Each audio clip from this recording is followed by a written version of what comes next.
Ladies and gentlemen, do you want to hear something absolutely frightening?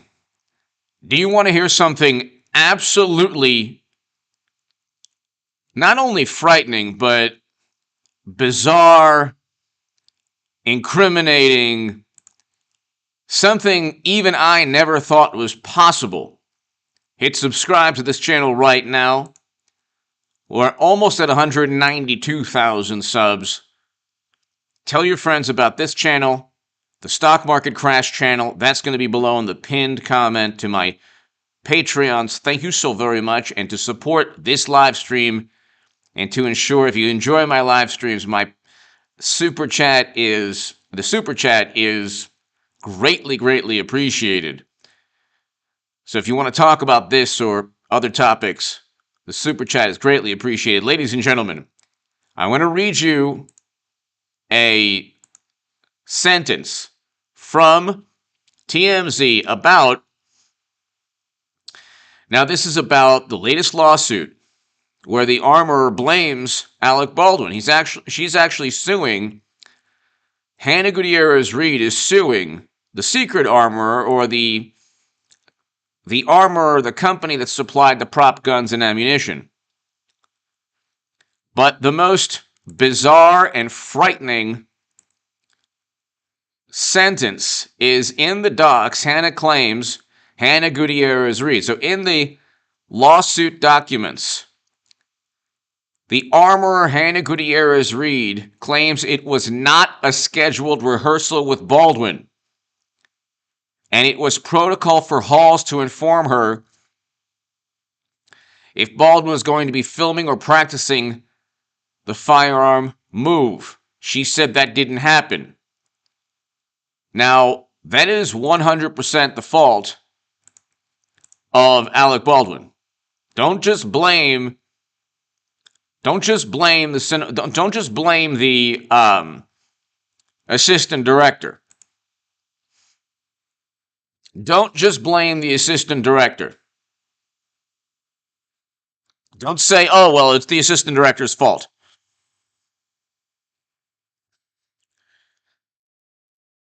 The armorer should have been in the church, but it wasn't. If you wanted to, and I've always stated, it is an accident. Eric H526, hello. Thank you very much, Eric H526, for being an amazing moderator. I have always stated that this was an accident. But why wasn't this even scheduled? Does that make any sense at all? Does that make any sense at all?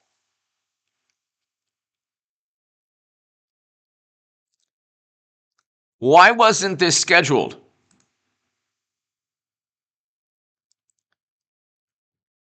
If somebody wanted to introduce the issue of possible intent, we have no clue what a motive could have been. And I am not saying it was anything other than an accident. But this is so bizarre.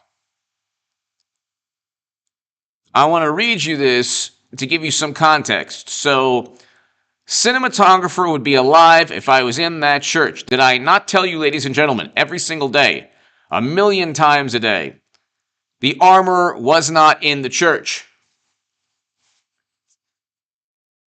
She was not in the church. She should have been in that building. She should have been in that building if they were going to have a firearm scene. She wasn't in that building. Now, it's very bizarre. It's extremely bizarre that she wasn't in the building. What's even more frightening or stunning or peculiar is that not only was the armorer not with them, but that wasn't even a rehearsal that was scheduled. Why wouldn't they have scheduled that rehearsal?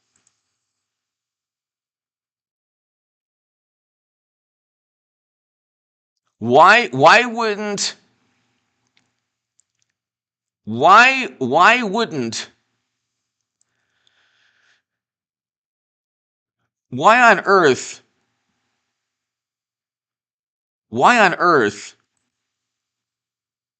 was the rehearsal not scheduled? So I want to read you this. Head armor on Russ says fatal tragedy would never have happened if she was in the church with Alec Baldwin and the cinematographer, according to a new lawsuit. Hannah Gutierrez Reed filed suit against Seth Kenney, the man whose company supplied the ammunition on the set, but she's also laying blame on Alec and assistant director Dave Halls. While Alec and Halls are not defendants, Hannah claims in the docs Baldwin did not respond to her request to schedule a cross-draw training session. So that's one major issue. Very bizarre.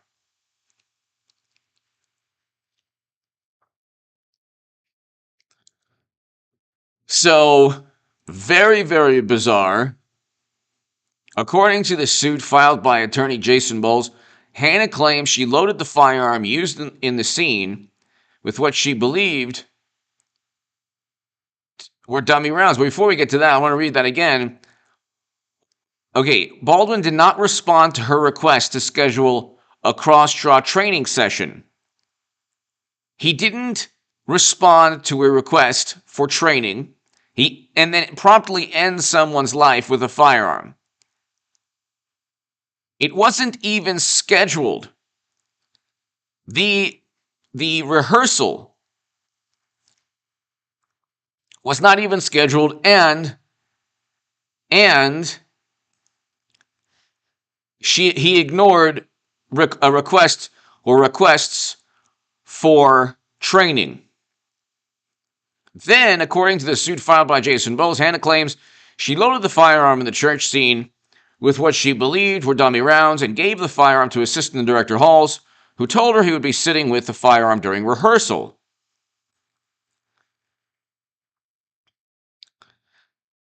Hannah claims she left the church, and within 15 minutes, Halls handed Baldwin the firearm. That's when Halls called out "cold gun." Well, he shouldn't even have cared about that statement. People make such a big deal about David Halls yelling "cold guns." Who cares? That makes no sense.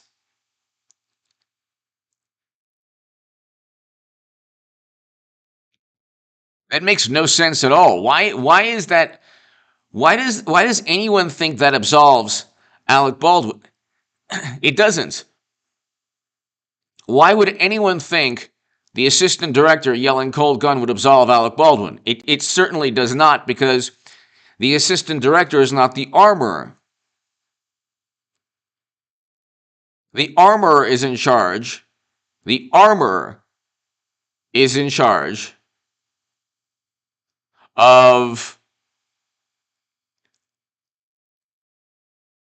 the firearms and the training and being at every single scene or rehearsal or session or on the set whenever they're utilizing firearms on the set. So why would Alec Baldwin immediately tweet out, "Well, I was told it was safe"? Well, but the armorer wasn't in the church. I keep saying like I'm like a broken record. I'm like a broken record on this. The armorer was not in the church, and it wasn't even scheduled. In the lawsuit documents, Hannah claims it was not a scheduled rehearsal. What? That's bizarre. Like,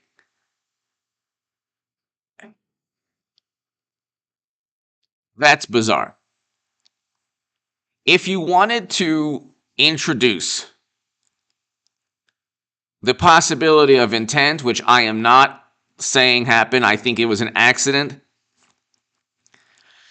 If you wanted to introduce the possibility of intent, then you could probably go there with numerous peculiar elements within this tragedy. The armorer wasn't in the church. Alec Baldwin did not check the firearm himself. He blamed the assistant director, knowing very well that the assistant director was not an armorer. It wasn't scheduled. The rehearsal, it was not scheduled, and it was protocol for Halls to inform her if Baldwin was going to be filming or practicing the firearm move. Again, if Dave Halls is not competent, or if he just is focused on, if he just loses track of the enormity of certain situations because everyone is just running around and trying to get a film done, and he is oblivious or perhaps a bit careless, that doesn't absolve Alec Baldwin. If Halls was supposed to inform Baldwin about a firearm being used, then Baldwin should have known also. I mean, of the armorer being there if a firearm, he was a producer. How this man doesn't get criminal charges, if this man, he will be the Harry Houdini of Hollywood crime. This already is one of the most tragic moments in Hollywood history. He could possibly have been inebriated.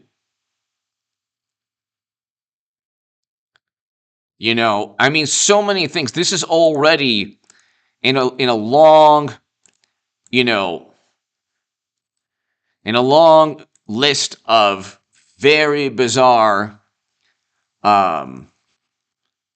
Hollywood tragedies or moments where people's lives were taken. This is already a very, very bizarre chapter.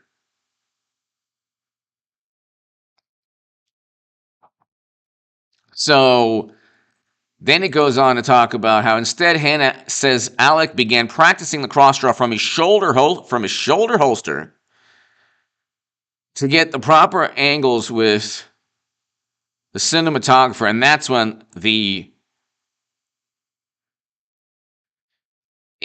a cross draw is not, can you see this? Can you see this? Can you see this?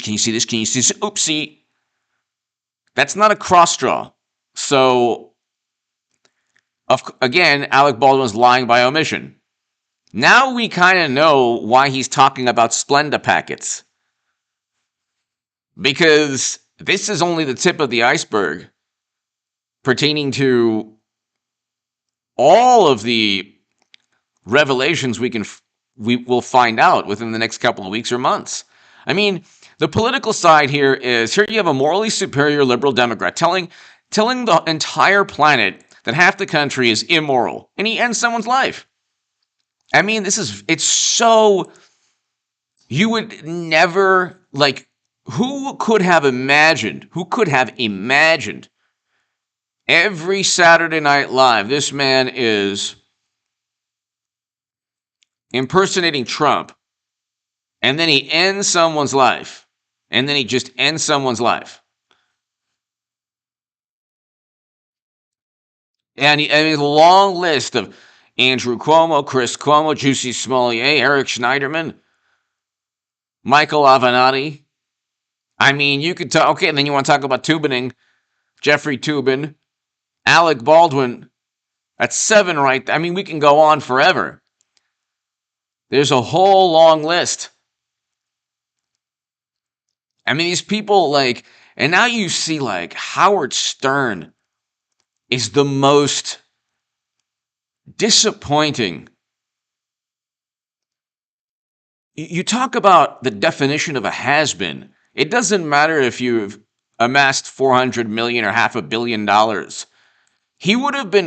He could be canceled today, Howard Stern, based on the things that he stated if Hollywood if they actually canceled people based on, what they actually say and not what political side they're on. Which, by the way, I am against. But it's like, here's a man who, I don't know how I got into this topic, but you're talking about Hollywood celebrities or celebrities in general who are such hypocrites. This is a man who was a shock jock who every single day pushed the envelope in a very intriguing way. Howard Stern was a a comet, an asteroid, like some kind of, like, he was just somebody who pushed the envelope at light speed, and he came at you every single day, and you were always laughing, and you were always, I mean, he was like, everything he did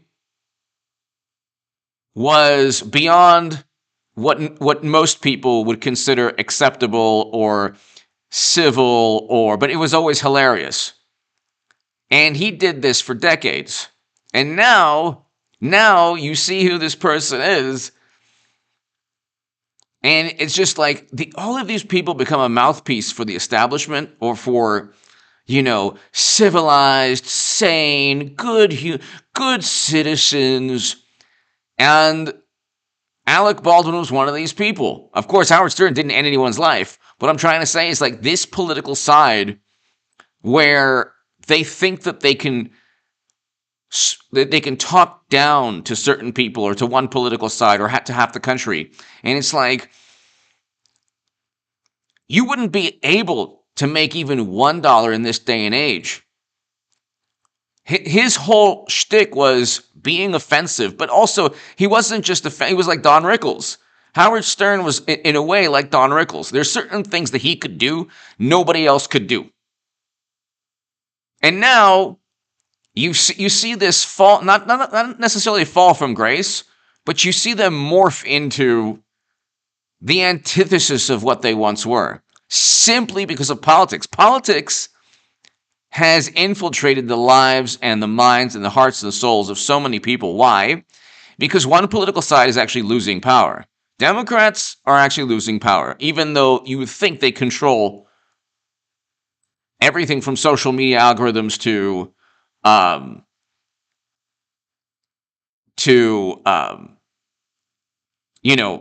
political institutions. But they're actually losing power. People are becoming either more conservative or more libertarian. They're not becoming more liberal. And without silencing and disparaging and, trying to create the most polarized society possible by suppressing thought, censoring viewpoints, preventing people from speaking and having a dialogue and debate and discussion about certain topics. Their political ideology doesn't work. If liberal Democrats were forced to actually debate their ideas without endless fact checks that aren't even fact checks, they're just, another discussion within an ongoing debate that they think will be viewed as the last word, so they say debunk, because they don't even know what that word means. Their fact checks are just simply, oftentimes, we spoke to an expert and they disagree. But how did I get it? How did I bring up, I don't even remember how Howard Stern got involved in what I'm talking about pertaining to Alec Baldwin. Oh, okay. Okay, here. So you have all of these people who,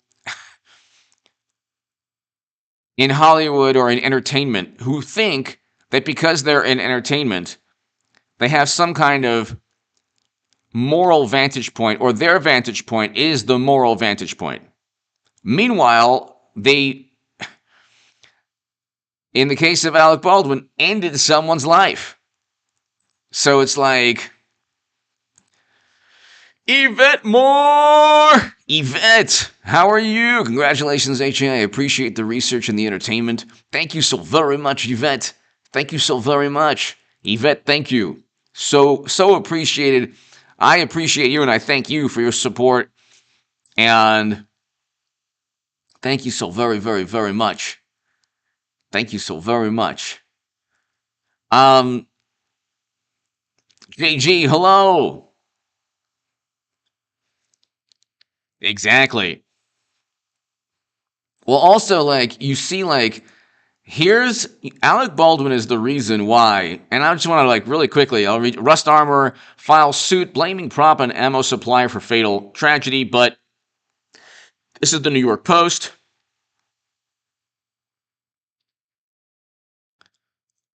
Well, this is interesting. So this is the actual, I'll read you the actual documents right here.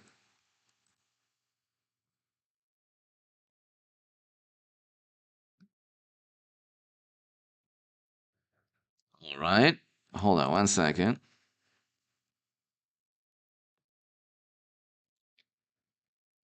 So, hold on.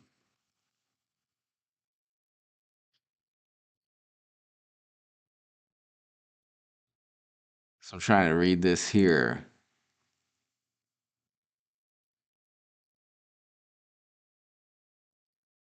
Civil lawsuit, Hannah Gutierrez Reed versus Seth Kenny and PDQ Arm and Prop LLC.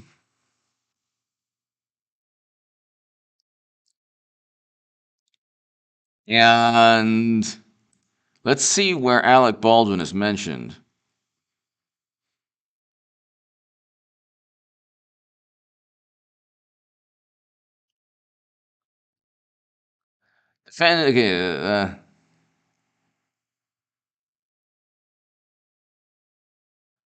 So here you have the actual lawsuit documents. And I'm trying to read this really quickly.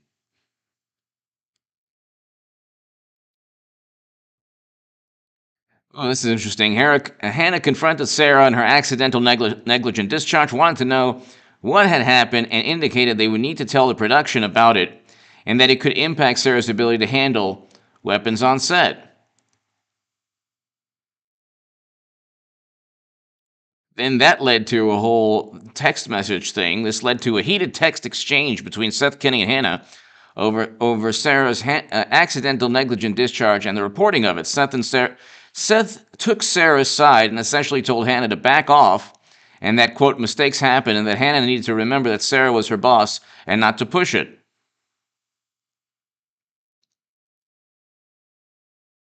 Then, let's see, this is interesting.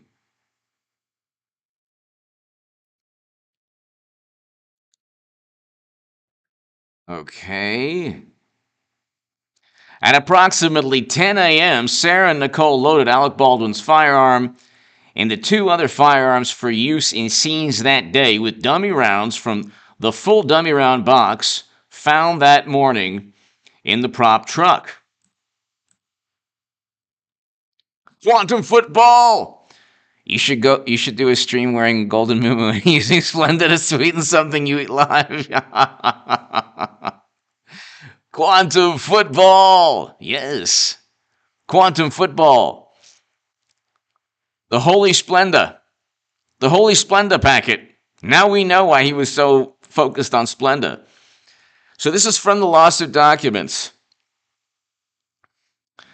At approximately 10 a.m., Hannah... Okay, so for Alec Baldwin's firearm, Hannah loaded 4 dummy rounds with holes in them from her pants pocket, a 5th dummy round from the box with a hole in it, and attempted to load a 6th dummy round without a hole in it. Uh-oh. That's not good. From the box, but it would not go into the chamber, and she thought the chamber might need to be cleaned. Hannah remembers shaking the 6th round to ensure herself that it was a dummy round. Okay.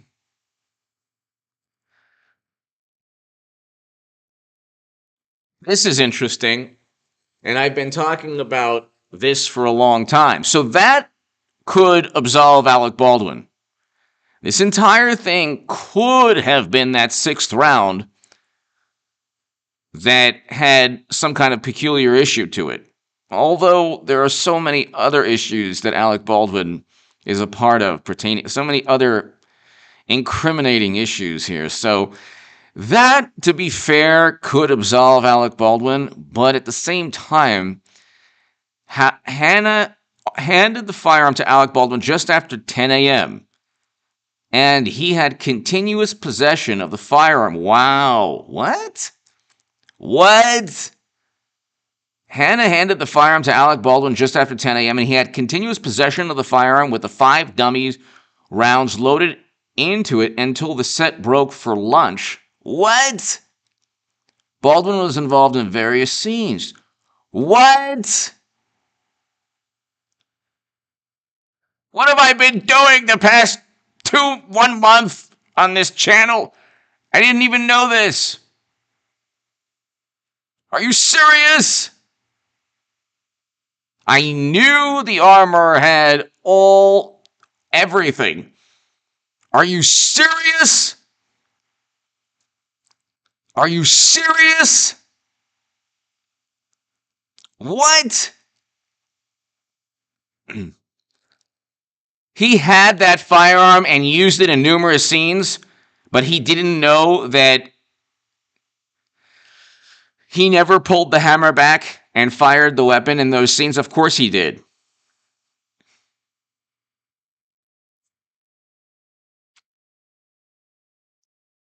What? And it never went off. So it couldn't have been Hannah. It couldn't have been that. Hannah handed the firearm. What? What is that? What does that even mean? Hannah handed the firearm to Alec Baldwin just after 10 a.m., and he had continuous possession of the firearm with the 5 dummy rounds loaded into it until the set broke for lunch around 2. You mean to 12:30? You mean to tell me he had that same Colt 45 for 2.5 hours, and then miraculously it malfunctioned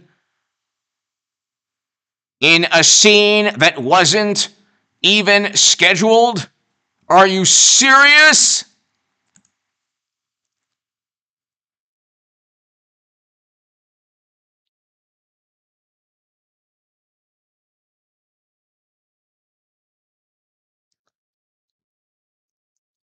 What? He had possession.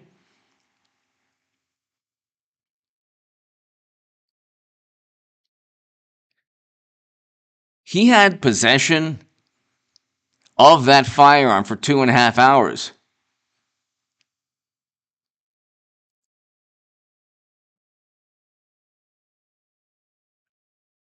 What?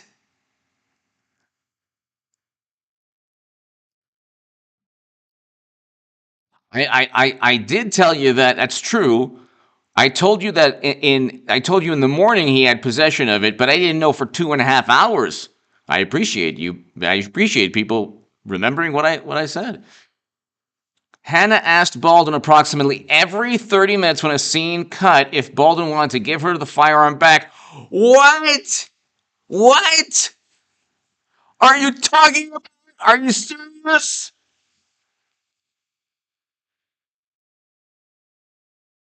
This is frightening. This is scary. This is like, thank God, like, I own firearms. You might own firearms to protect your family, yourself. This is frightening. Hannah asked Baldwin approximately every 30 minutes when a scene cut if Baldwin wanted to give her back the firearm, and he said no. Hannah also sent Nicole over to ask Baldwin if he wanted to hand the firearm back to her for holding, but Baldwin said no, that he was okay continue to hold it. Something's fishy here. I'm not going to say anything. I'm not going to say anything. Something's fishy. I'm not going to say anything. This is frightening. Barney Rebel! Barney Rebel, thank you.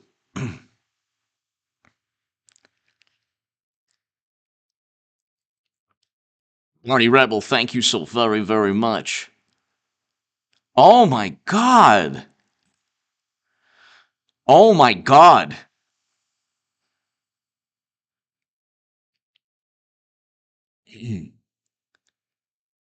He lied about not knowing how to use the firearm. He had the firearm, he used it in scenes. Barney Rebel, thank you. He lied through his teeth, but also, why would he continuously hold a firearm that was malfunctioning for 2.5 hours?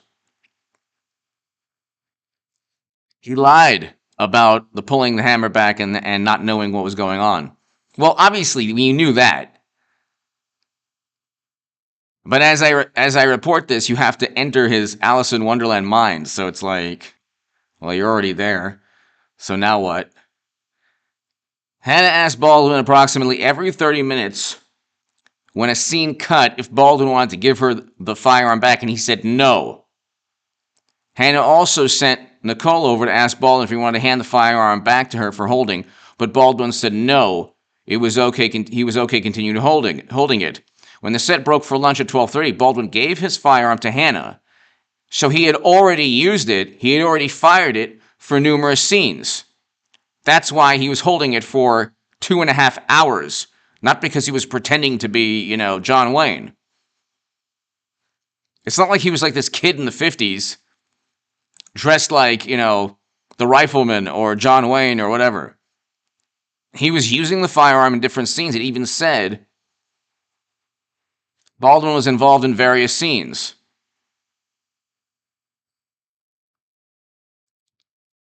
When the set broke for lunch at 12:30, Baldwin gave his firearm back to Hannah. Hannah, Sarah, and Nicole locked the firearm back up in the safe in the prop truck inside gun socks, which makes no sense. Gun socks provide an extra layer of protection for rifles and guns when traveling or in storage. Okay. I don't know about that, but that is so bizarre. That is so bizarre.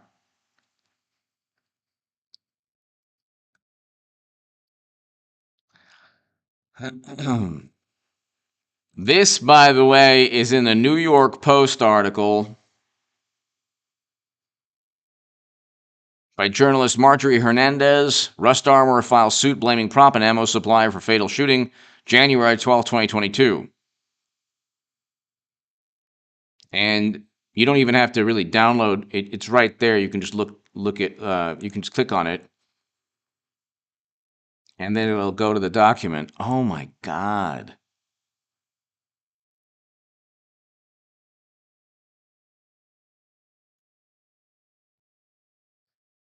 That is so bizarre. So this is page 8.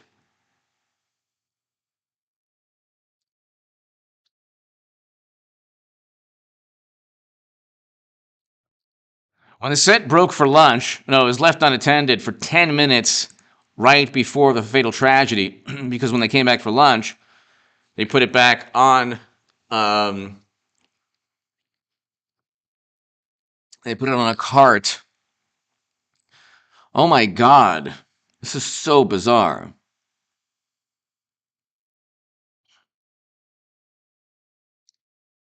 When the set broke for lunch at 12:30, Baldwin gave his firearm back to Hannah. Hannah, Sarah, and Nicole locked it. Okay. When this is page 8. No, now we're page 9. When the three returned from lunch a little before 1:30 p.m., Sarah and Nicole pulled the firearms out of the safe.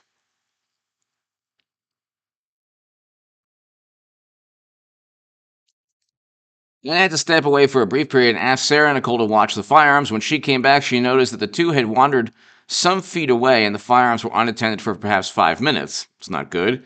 Hannah remembered the chamber that she believed needed to be cleaned in Baldwin's firearm, and she cleaned it and then handed the firearm.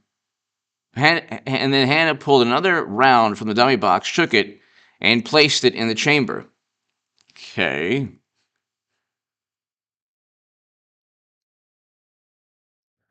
The firearm was now loaded with 6 dummy rounds.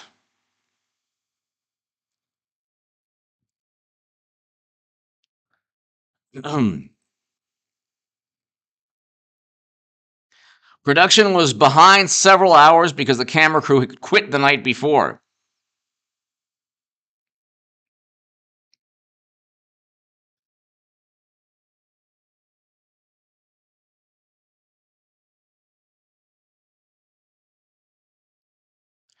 Hannah brought the firearm to Assistant Director Halls inside the church. Hannah spun the cylinder for Halls and showed him the loaded 6 dummy rounds. Baldwin was not inside the church.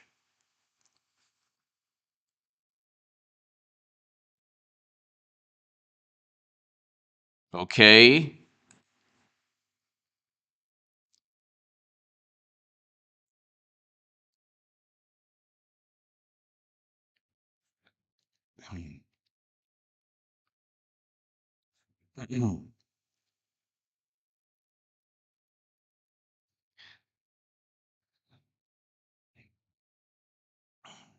Halls then took custody of the firearm and was inside the church sitting in a pew. There were multiple people inside the church. Production had emphasized to everyone that they would be adhering to the strictest of you-know-what protocols. Of course, that says everything you need to know. That says everything you need to know about our society.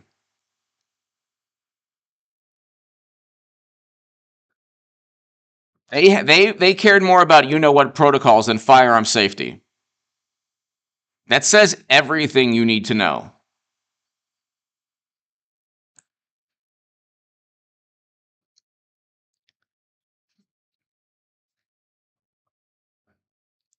Production had emphasized that they would be adhering to the strictest you-know-what protocols, and Hannah was cognizant of that.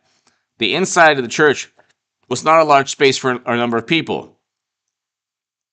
Hall said to Hannah that he would just be sitting with the firearm, meaning the firearm was not going to be used at all since this wasn't a scene or rehearsal. Hannah told Halls to let her know if Baldwin came back so she could come back inside the church and reinspect the firearm and provide it to Baldwin herself, as she had done every time before on the set. Her point was that if plans were to change for use of the firearm to be more than just sitting in status, Hannah needed to be called back into the church.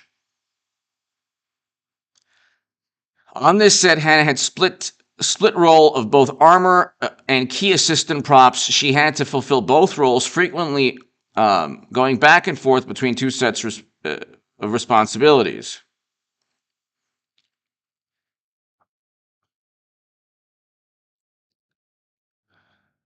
Knowing that no firearm scene was going on at this time, according to Halls, and with awareness that you-know-what protocols with distancing, Hannah then walked outside the church to prepare her fanny pack for scenes that afternoon and to do some of her prop duties. Again, production was behind that day, and Hannah was acutely aware of the need to attend to her prop duties as well, the scenes that afternoon. Therefore, Hannah did not see the weapon, nor did she have custody of it for approximately 15 minutes. Sometime within approximately 15 minutes, A.D. Halls gave the firearm to Alec Baldwin, calling it out cold gun, which signified that the firearm was empty and contained only inert dummy ammunition. Hannah was not inside the church and out of earshot and did not hear this call by Halls. After receipt of the firearm from A.D. Halls, Alec Baldwin has stated that he began practicing the cross-draw from his shoulder holster and camera angles with a cinematographer for an upcoming scene. No one from production, including Halls, told Hannah that Baldwin was back and he was going to rehearse a gun scene inside the church. It was protocol for Halls to tell Hannah when first team, including Baldwin, was back on scene to film. This was not a scheduled rehearsal, and neither Halls nor anyone else called out a rehearsal. Wow. That's bizarre. First, last. I heard that during on First, last, thank you. Wow, this is bizarre. This is so bizarre. Oh, I didn't see you. Snubglass Bench. Bro, we did it. Thanks so much for your support and help with my bid the other night. Nice! We did it home. We were going to the big times now. God bless you. God bless you. Snubglass Bench. I hope that you are always successful, and I'm glad the bid it worked out, and congratulations. Everybody give congratulations to Snubglass Bench. Thank you. Thank you again, as always. This was not a scheduled rehearsal, and neither Halls nor anyone else called out a rehearsal. What? He had possession of the Colt 45. He had possession of the revolver for 2.5 hours in the morning. And she would continuously say, "Can I get the gun back?" And he would say, "No, it's okay." Then in the afternoon, he ends someone's life. Then he pretends he doesn't know how to use the firearm when he was holding it. And he emailed her for a larger revolver. He emailed her about that specific model. And he then ignored a request for training. I mean, you can't make this up.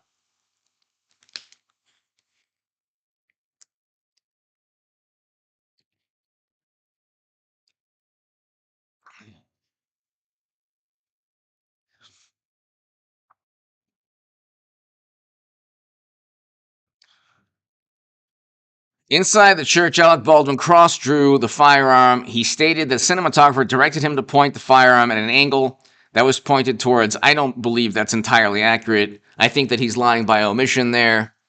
As Baldwin further described, he pulled the hammer back and let it go, and according to him, the firearm just went off, firing what he later learned was a live round at the cinematographer, fatally striking her. He knew very well at that second. How do you not know that you have just ended someone's life? And then the bullet also injured the director. You knew that. You knew that. I mean, you knew that, so...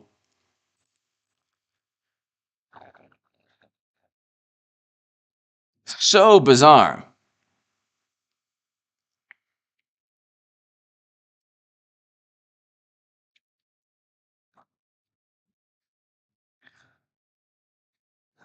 Had Hannah been called back in, she would have reinspected the weapon and every round again and instructed Baldwin on safe firearm practice with the cross draw, as was her standard practice on set under circumstances where, quote, where one, Baldwin did not respond to Hannah's request on October 15th to schedule a cross draw training, and two, the gun had been out of her possession for 15 minutes. Hannah would never have so he didn't even respond to her request for training. And it's like, you don't even respond. You don't even take enough time to deny the request. That's how little respect you have. The man, you can't just say that he was on the Mount Olympus of celebrity and he was, untouchable, and, he couldn't bother to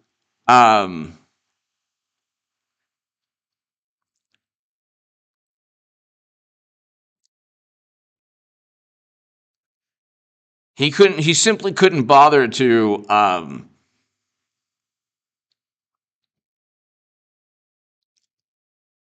actually train and learn firearm safety.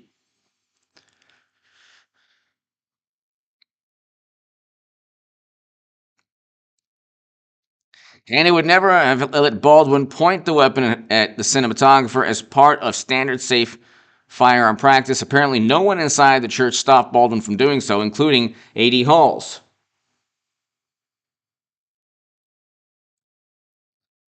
As the shot went off, Sarah, who was outside of the church and near Hannah at the ammo cart, exclaimed, "What was that?" Hannah responded that she didn't know. Sarah then asked, "Was that the gun?" Hannah said it couldn't be the gun because she believed she to be special effects, because Hannah knew in her mind the firearm was loaded with dummy rounds, and she handed it to Halls. Therefore, Hannah heard shouting in her earpiece and complete commotion. Hannah went inside the church, whereupon she saw Halyna and Joel Souza laying on the ground, and they were bleeding. Of course, to Alec Baldwin, they had high blood pressure and they a stomach ache, or they fainted for some reason and they had a heart attack.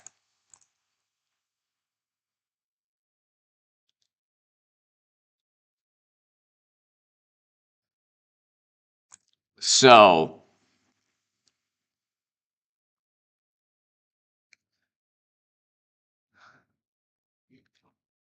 reports from the Santa Fe Sheriff's Office revealed there were 14 people total in the church at the time of the shooting, including cinematographer and Joel Souza, the director. Hannah was trying to make sense of the situation while people shouted for her to leave the church. Why would they shout for her to leave the church? That's bizarre also.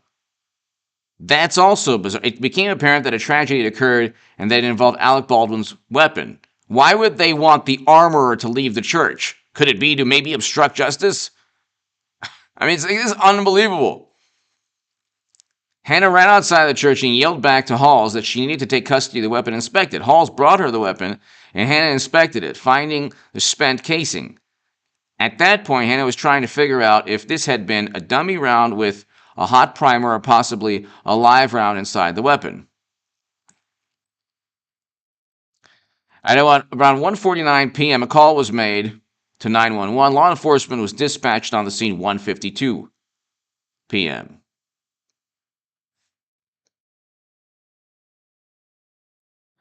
Meanwhile, Hannah told Sarah to inspect the ammo box immediately to determine if there were live rounds in the box. She returned from the pop cart within minutes and said there were other suspected live rounds in the ammo box. Wow. It is unclear how Sarah was able to make this determination so quickly, whether her procedure was in checking the rounds, and how thoroughly she did so. At some point thereafter, Sarah told Hannah that she had called Seth Kenny and that he said that the live rounds were not his. So the man she's suing has stated the live rounds are not his.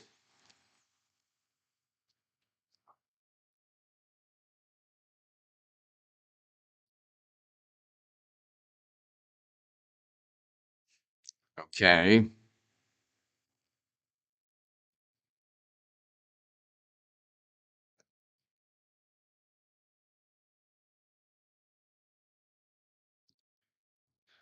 Okay, and so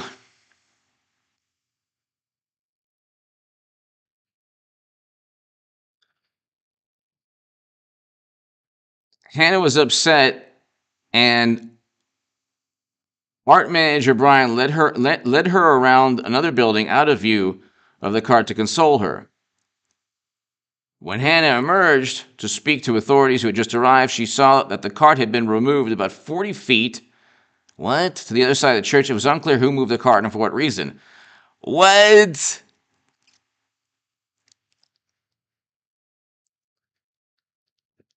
Something evil took place, either before or after the tragedy. Either obstruction of justice after the tragedy or some kind of foul play, some kind of intent on somebody's part. This type of thing is not, this is an accident. Well, let's put it this way. It's likely that somebody had some kind of intent. I'm not saying Alec Baldwin. I mean, he was so oblivious to everything, it wouldn't have been that difficult for some kind of sinister, for somebody sinister to take advantage of the situation.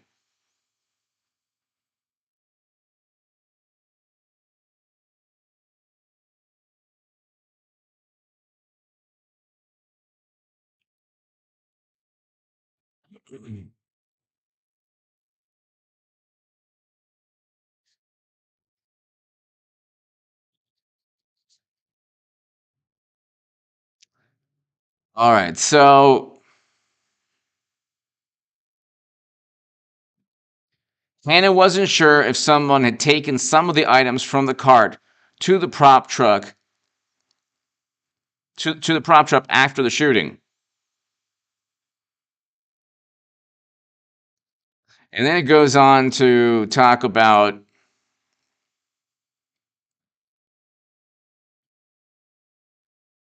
her interactions with the other armorer who provided the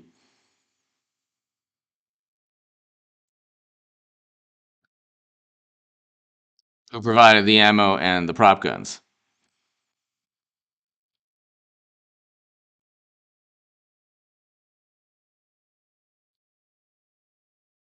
Wow, that's so bizarre. That is so bizarre.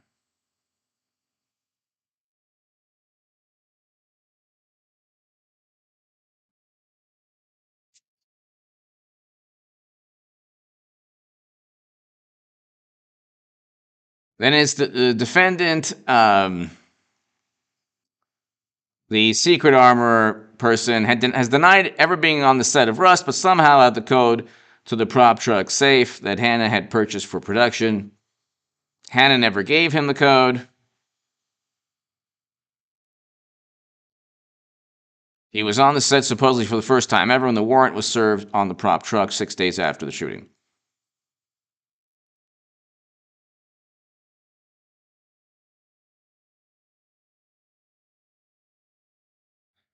So,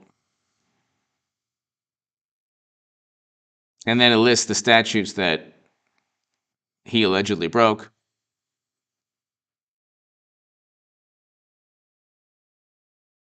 Wow. Wow. That is so bizarre. Well, I mean, that is just so bizarre. I mean, he had that the man had Alec Baldwin had possession of that Colt 45 for 2.5 hours in the morning. So how on earth could he not have known how to use it? It wasn't even scheduled. So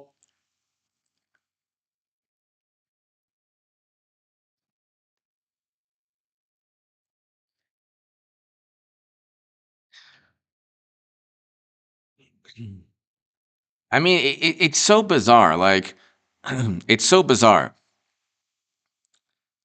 His behavior is like a daily Ford Bronco moment.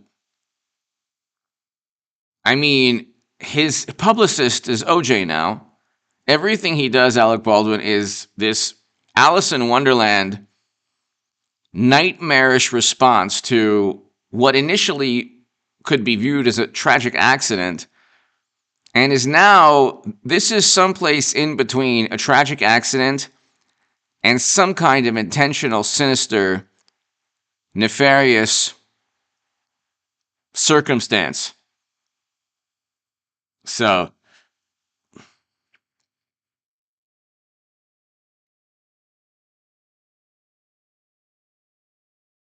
I mean, it's pretty unbelievable.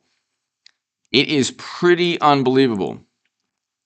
Hidden for time. HA is smarter. Hidden for time. Thank you. I love Tim Pool. I'm a huge fan of Tim Pool, actually. Hidden for time. Thank you. I hope all is well. Hidden for time. Thank you.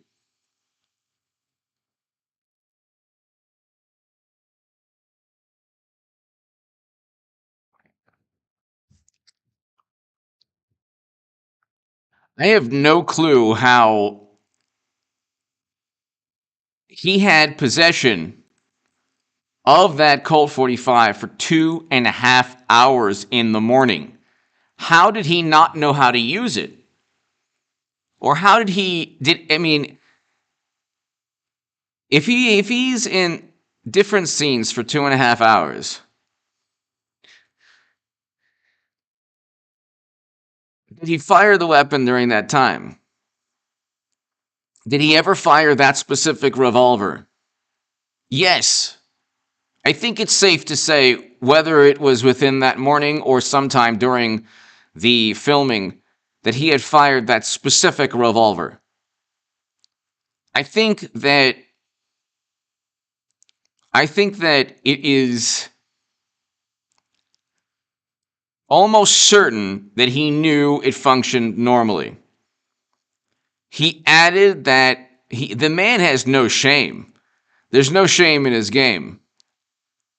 So he added that absurd, hidden for time, thank you. He added that absurd element of, oh, well, I didn't know how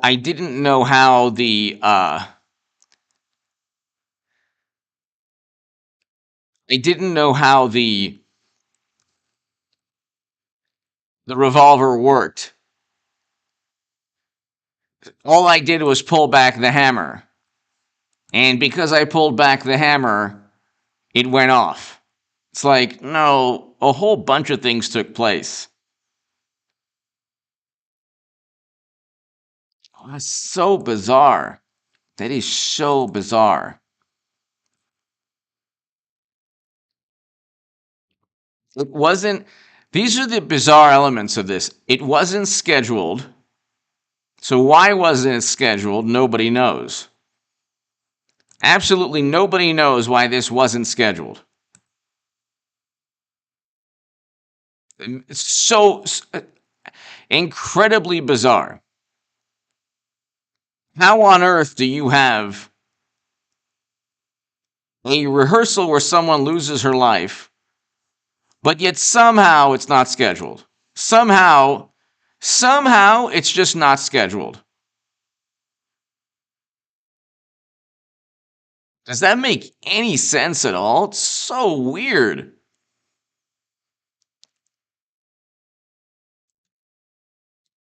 It's just very weird. Very weird. They just miraculously decide, and it could be because of the camera crew protest, but then at the same time, that's not using usual and ordinary caution. If the camera crew protest is the reason that it wasn't scheduled, then why did you even film?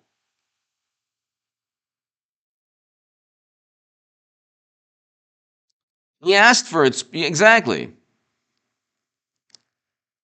It was all, look, this has all the, Eric H526, thank you.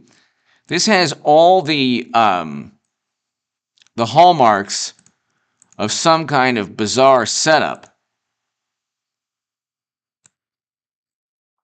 Now, it could be that Alec Baldwin was just so utterly oblivious to everything going on that somebody else inserted a live round in there, knowing that because he was so oblivious, it was only a matter of time that somebody could lose her life. I mean, you have to say it's an accident, but with all of these bizarre coincidences, the notion of an intentional, like the notion of sinister intent is something, oh my God, they would already have been, everyone on the left would have said Donald Trump Jr., or Dean Cain, or Jim Caviezel, or Kanye West, or John Voight, or they would have said, oh my God, they did this on purpose.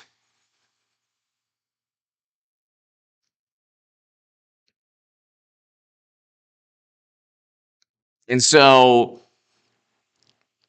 like, here's the thing. If he has no motive, then there's no reason to... If he has no motive, it's very difficult to say that he did this on purpose, or that he could have done this on purpose. So there's as of this point, there's absolutely no motive. But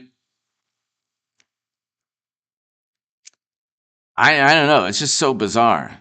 Everything. So it wasn't scheduled. The armor wasn't in the church. The assistant director, being handed the firearm and with the understanding that if they needed to use the firearm for a scene, they would call the armorer. The fact that he had that Colt 45 for 2.5 hours in the morning.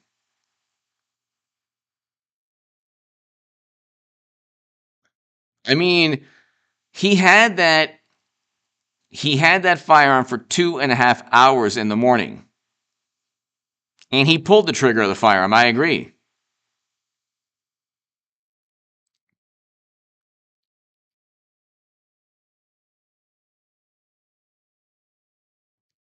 And then now he's talking about Splenda. Does that make any sense at all? Like, it's just so bizarre.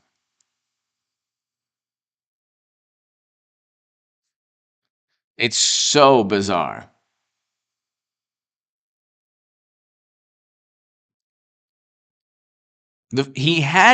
How could he say, well, I mean, I guess his vantage point is, what does it matter if, who cares if he had the revolver for 2.5 hours in the morning? It just happened to malfunction in the afternoon.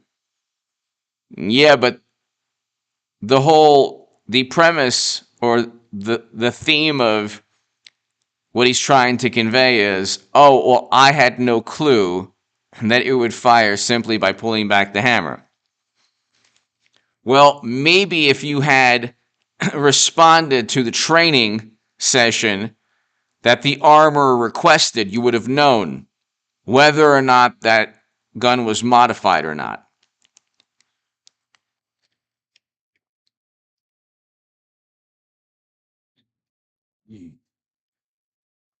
So bizarre. So bizarre. I mean, he ignores. I mean, and we knew all of these things. Like, these are kind of things that I talked about, but we knew all of these things.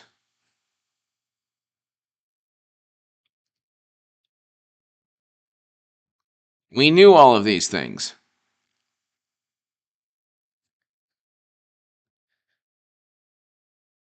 We knew that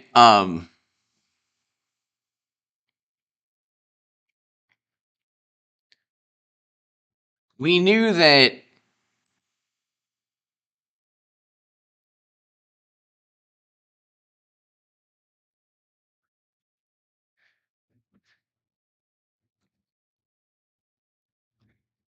we knew that he had ignored.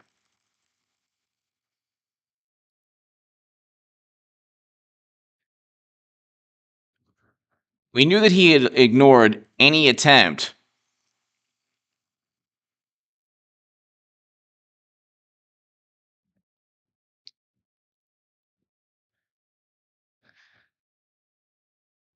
We knew he ignored any attempt, any request, or a request for training. We didn't know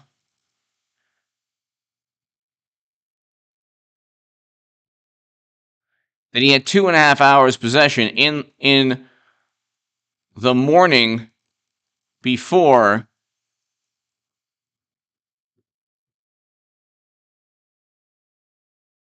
So we didn't know this.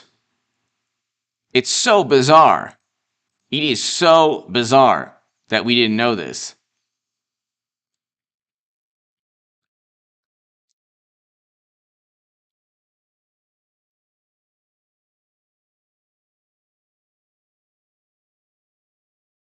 That's why, like, it's like, This $60 grout pen deep What? cleans It's any so bathroom bizarre or that kitchen tile in seconds. Its patented formula tackles grout stains at a microscopic level. Seriously, I know. Crisp, white tile lines Seriously. that make your kitchen or bathroom look brand new. It also so prevents weird grout mold and bacteria that he from had growing possession back in the future. That if left of unchecked, the firearm can for evolve 2.5 into dangerous hours. pink or black mold, which can be inhaled It's into just your so bloodstream weird. and cause infections and other serious complications. That's why doctors recommend this grout pen that tackles grout before it has a chance to grow. And that she continually It was asked originally him, invented out of necessity for the founder's mother. hey, can I go Her ahead kitchen and get bathroom that tile from were you? lined with unsightly grout. She was embarrassed. Can I go ahead and get that from you? DIY treatments Every and couldn't 30 pay minutes. thousands of dollars for a contractor. Like any It's mother in just need, so she weird. turned to her eldest daughter for help. So she teamed up with a local university to create an easy, at-home solution that anyone could use to eliminate grout. And it wasn't After months of scheduled. controlled That's tests, also the a formula very was completed bizarre. and packaged into a convenient That's pen also that a very anyone could bizarre use. kind She of, named it Grout Shine. you know, An innovative, that's also something fast-drying that's very formula bizarre. That whitens away grout and prevents harmful bacteria and mold from regrowing in the future. No more dangerous tools or expensive contractors that can do more harm than It good. wasn't scheduled. Just That color in I between don't the tiles understand. And let Grout Shine's patented formula do the rest. Its That I don't non-toxic and understand. odorless formula dries in seconds, so it's safe to use anywhere in your home. Each pen covers 3 to 5 rooms and takes just minutes to dry. After seeing how the product helped her mother, she started selling the product online. At first, she relied exclusively on word of mouth. What she didn't expect was for it to go viral, with thousands of customers posting their before and after pictures using Grout Shine. Kenny from the US writes, "We used this pen on our floors 3 years ago, and it still looks brand new." Joanna from Germany writes, "One pen covered our whole kitchen and 3 How on earth does that bathrooms. even happen? Great value." You're Since on the launching set last of a year, movie, Anna has sold over and 720,000 Grout Shine pens around the world with thousands of 5-star reviews. To distance it from cheap knockoffs, Grout Shine is not available on Amazon, You're on the set Home of Depot, a movie, Lowe's, and or at any other major retailers. you're supposed It's to available be exclusively through this online offer using for a limited firearms time. all the time. Grout You have an Shine's armorer regular there, price is $60, and but yet through this special promotion, you can get an exclusive 50% you have an armorer discount there, and order and it yet for the just armorer, $30 by clicking the link below. The founder is so confident in her product, you can return it within 90 days for a full refund. No questions asked. Want my advice? You don't need an expensive remodel for your home to feel new again. If you have any tiled kitchen or bathrooms in your home, give Grout Shine a try. Click the link below to visit the official website and order Grout Shine with a 50% discount today. Armorer requests training. You basically deny the training. You have the firearm for 2.5 hours, and you come back and end someone's life. It makes no sense at all.